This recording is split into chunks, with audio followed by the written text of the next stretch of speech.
Mel 2204, your pageant vlogger host. Subscribe! Magandang araw Pilipinas and good day pageant lovers. Narito ang palabang performance ni Miss Universe Philippines Iloilo City, Alexi May Brooks. And this is for Miss Universe Philippines 2024 Wuling event at the Music Hall Mall of Asia Arena.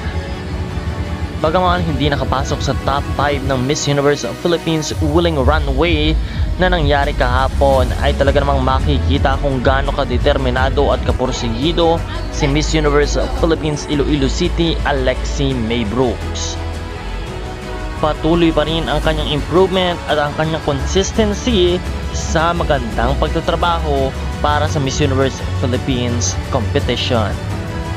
Once again, ladies and gentlemen, let's watch her performance to the Wuling event of Miss Universe Philippines 2024.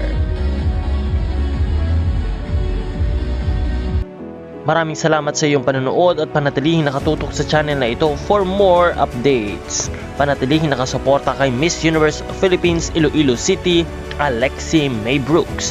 Maraming salamat.